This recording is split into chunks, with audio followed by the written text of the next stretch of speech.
I love protein. I love protein too, Mark. Do you love protein bars? Fuck yeah, and you know what? I love even talking about them more. Especially about this one.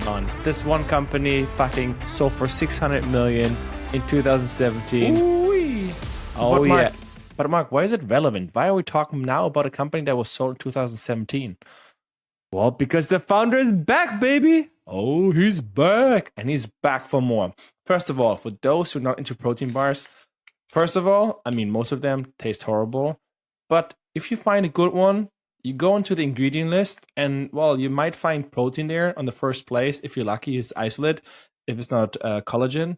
And then the rest, you can't even read. You need a fucking PhD to even understand what's in there. So that's horrible. You should have as simple as at least ingredients as possible. All right, Mark. So tell me about the protein bar or the company that actually sold for 600 million.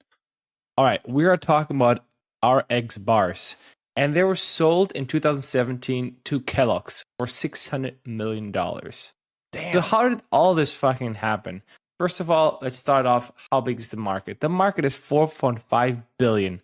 That's so. Why do you think? Like Lucas was also confused. Like how does that make sense? So exactly. So Mike, so how do you actually calculate the market size, right? Because is it actually if a company sells for 600 million, sorry, like would that be making it then I don't know how many percent? I'm doing public math, but like 12 to 15% of the market.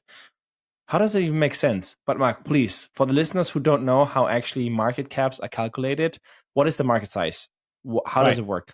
So market size is usually sales in the entire year. So then you can see how many were sold in total, and then you have a market size, more or less. Anything that's related to it is considered into it. Like if it was private sale, online, retail, whatever, is considered into the market size. So that's one thing. And then another thing is 600 million. That's not the actual sales that they did that year, right? Or the previous year, because they usually sold in a multiple. So that means they usually have a multiple. What is a multiple, Mark? What is a multiple is a multiplicator, like how much you multiply their revenue with the multiple to get the actual valuation. For example, this one is probably sold at the multiple of 5 because the year before they had 120 million in revenue. Exactly. And actually in the year previously before they were sold, they make 10 millions in sales and then they 12x the revenue. So basically how multiples work is first of all, you see the growth rate and then of course you multiply it with the revenue. So that's basically you see the potential. And I mean, going from 10 million to 120 in 1 year is super impressive. And of course, especially for like very strategic acquisitions like Kellogg's, they have the distribution and they already have a lot of bars, right? They have these Kellogg's Flakes bars. Yeah, exactly. Because the thing is, one of the things that we need to focus on here, right? This is a sub niche, right? RX bars, what are they? So basically, they were a paleo-focused protein bar, or are a paleo-focused protein bar with only, I think, 4 or 5 ingredients. They're all natural ingredients, whole foods, basically making it natural. Their strategy was, hey, transparency. We are the brand with no BS, and it's just transparent. I mean, we put on the label what's in it, and you understand. Exactly. A 5-year-old kid understands what's in it. 3 egg whites, 6 almonds, 4 cashews, 2 dates, and of course, no BS. So that's a typical protein bar that they have, or bars that they have. They're not really high. Well, they are medium high on protein, but yeah. So one of these things is they grew the market.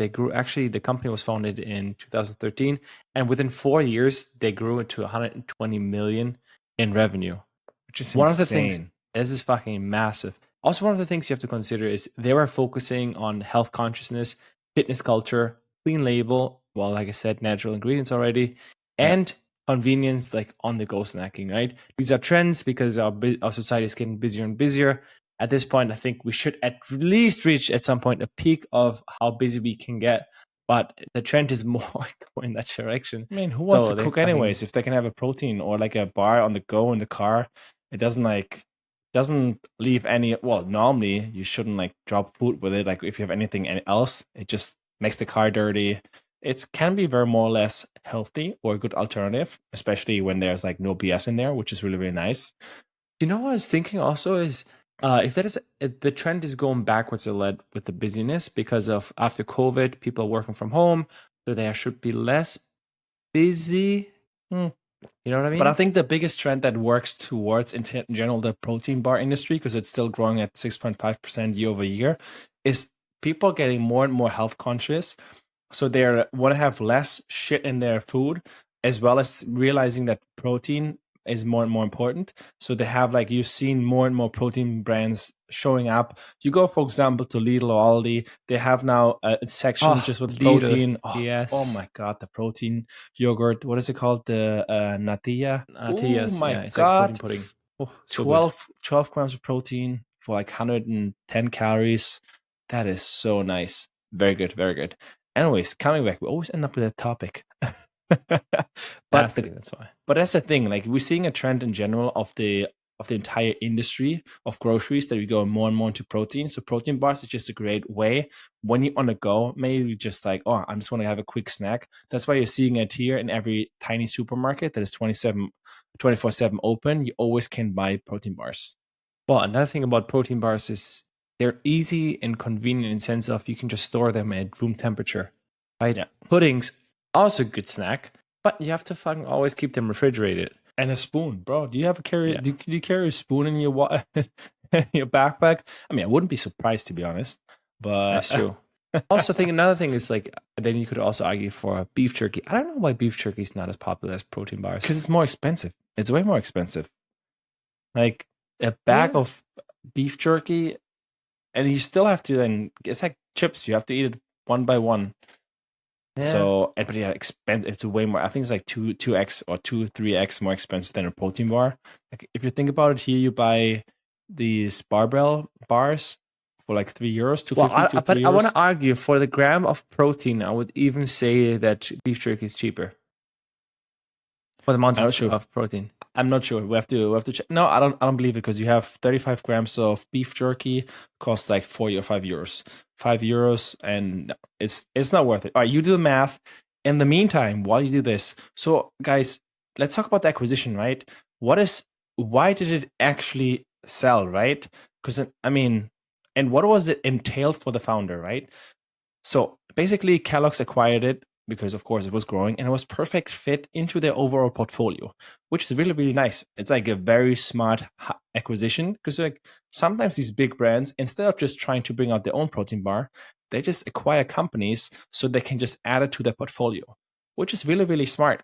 Now, the only problem that was for the founder after he sold for 600 million, he had to work for 5 years for Kellogg's. Now, or at least he had a non-compete. Normally, what happens if you get acquired, you basically have to work for the company and then you vest, right? Vesting is basically, let's say you sell for 600 million and you're part 100 million.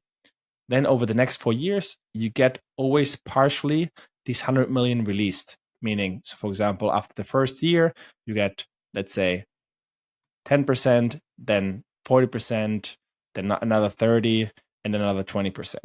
Of course, this all depends on the company. On Amazon, you get most of the part at the end, but it can be on other companies, you have it towards the beginning, right? So this is actually called vesting. This is so they keep the talent around so that they can make sure that the companies are led towards the correct direction.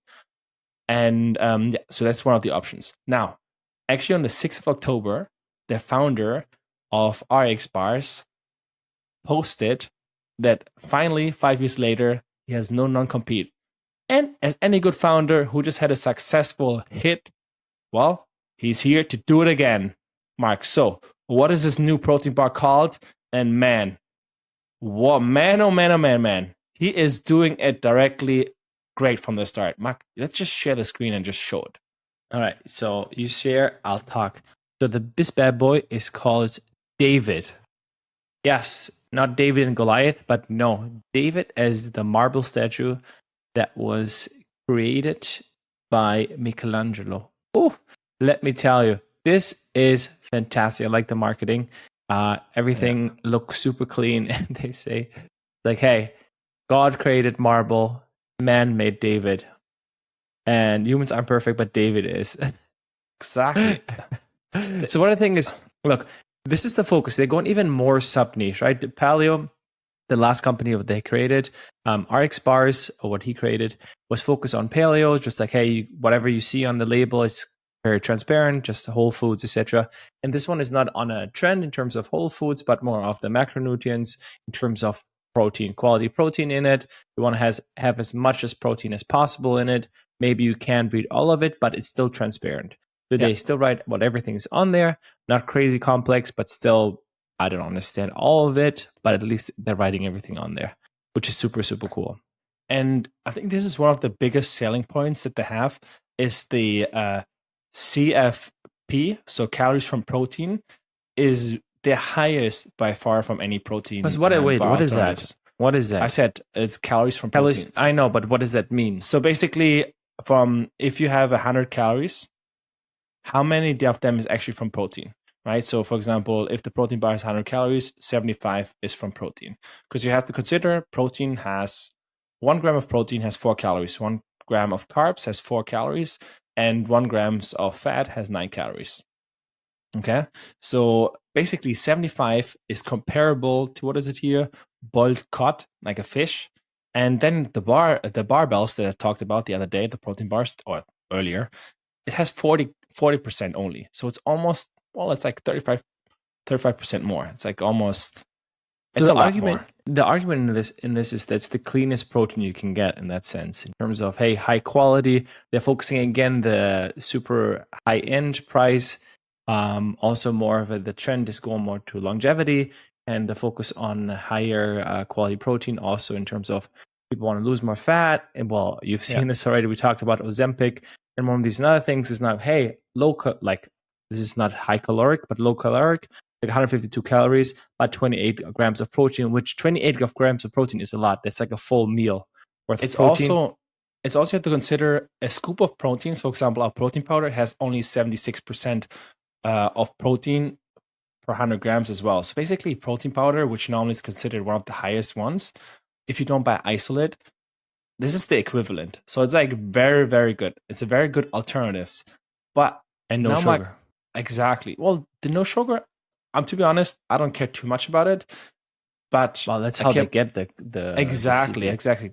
Because then you can go for a further, like a bigger market. But for me, the most interesting part is also the go-to-market strategy. Because here we believe. So I want to talk about, first of all, marketing genius. New Human is perfect, but David is perfect. Just chef's kiss. Mwah.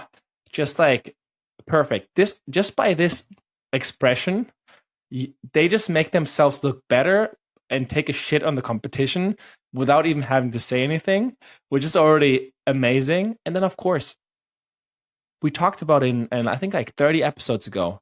Now, as a co-founder, what do you normally have? Normally you have a CTO, but now you also have an audience co-founder. So, Mark, who are the 2 audience co-founders that actually are joining David Protein? Big Daddy Andrew Huberman and Peter Rahal. So for those who don't know these 2, they are very big. Well, I'm going to say, I think they're both Stanford graduates and Stanford MDs.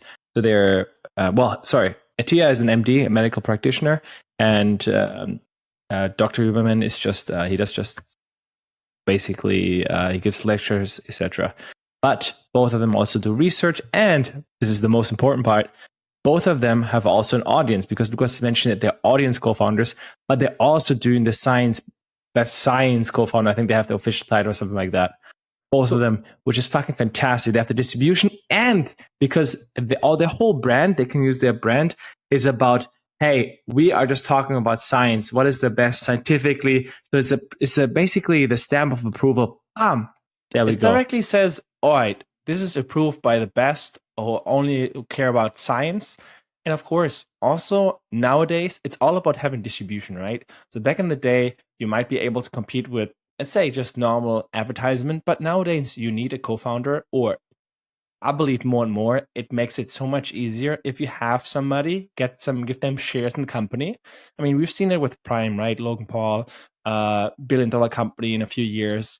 Now we've seen it with Marquez, so MKBHD, who became, I think, the chief CPO, chief product of what, I'm not sure what title he has, but from Rick Wallet, which also makes hundreds of millions of dollars. Rich Wallet. Then the list goes on, right? Of course, these are the big brands, but you've seen it also in more and more niche ones.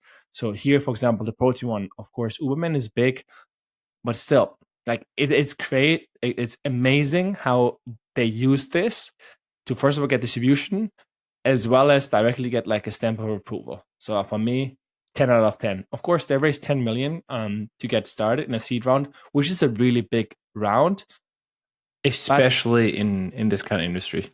Yeah, but again, it's production, so then it's also you have to consider maybe if you have to do all the tooling and stuff like this, 10 millions can be not that much if you have to consider you have to get that all done. 100%. But mostly was founded anyways. Most of the round was led by the founder of RX Bars. So he basically just put his own money in. He put his money in and he's like, guys, you gotta invest with me. You got all the confidence going. All right, so why is this relevant? So this one's just released 4 weeks ago, the bar to the public. You can buy it already online. It looks fantastic. I want to try it. I think it's not available in Europe yet. It's just in the US because the US is one of the biggest markets. Then it comes, I think, Europe and then Asia at some point. Another thing, I want to talk about an idea I just had. So I think this is still, you can still replicate this, but I think a different focus. Because for me, people are always focusing on high protein, whatever, or low sugar and all that stuff. For me personally, okay, taste can be okay. I want to have how well do I digest it? That means how much inflammation do I get? Like how bad do I feel afterwards? Because Lucas and I have a very sensitive stomach or intestine. So that means I get bloated or I feel like shit afterwards. And some of this stuff is just like, because, for example, artificial sweeteners, but you have that. Otherwise, you don't have zero protein. Yeah, I know, but I'm saying, I know, but that's my point. Everybody's different. No, 100%, but I think there's some stuff you're not allergic to, I don't know, sugar. Or there's a lot, the people that are not allergic to this kind of stuff. Yeah. But the thing is, like, is there a neutral scale or objective scale that you can basically have, like, okay, it's very well digestible because like everybody digests differently, right? So that's like so I want to focus on this. Let's create a protein bar that's like high in probiotics, etc. Look, high in fiber and probiotics. You just put in fiber. Fiber doesn't have calories. But not everybody can digest fiber. Exactly, but that's the whole point. Fiber is not supposed to be digestible. Yeah, but it also can cause problems. Yeah, but for some people, yeah, but this is still can cause for other people. No, there's some fibers that are really digestible for everyone. But it's super interesting because then you have a sub niche. Again, look, everyone is focusing now running behind that ball. If you focus on another one, it's like, hey, this will help your digestive system and has high protein. By the way, audience. I'm saying there's a chance. By the way, audience. Mark has been talking about years of let's build a fucking protein bar. So like this is just like years, just like music to his ears, just like, oh my God. Lucas, I told you. That's a great idea. I told you, bro. I fucking told you. It's a fucking genius idea. You know what? Why also? Fuck you, my protein. They fucking discontinued our favorite protein bar. You know what? Oats and whey. Oats and whey. I brought Lucas to the good side. I introduced Lucas to this bad boy, and let me tell you, ooh-wee. This guy is fantastic. Well, it used to be fantastic. It was just basically whey protein, rolled oats, and chocolate a little bit. There was like the ingredient list was like so short. It was, but to be honest, you know, it was a chewable. You know those. Bro, I mean, honestly, it was. Those dental sticks. It's like a dental sticks for the dog, right? The X, when they chew on it, it's basically the equivalent. You just like chew on that bad boy. But man, it was very good digestible. And man, I loved it. Also, a bar was like 88 grams. Now the protein bars, like this one has 35. So it was a chunker. I think it was like 300. So it's like 300 calories, 360. Now you look at the David protein bar, which has like they were fucking calories. They were fucking so good, honestly. And then you less protein. That less protein, less. I don't care less protein. I don't care that it has less protein, bro. Just different niche. You know, you get a good jaw workout in. Fucking fantastic. Let me tell you, I love these bad boys. All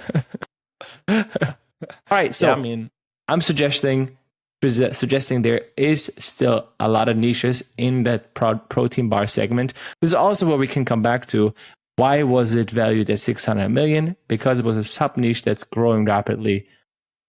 And now he's doing it again.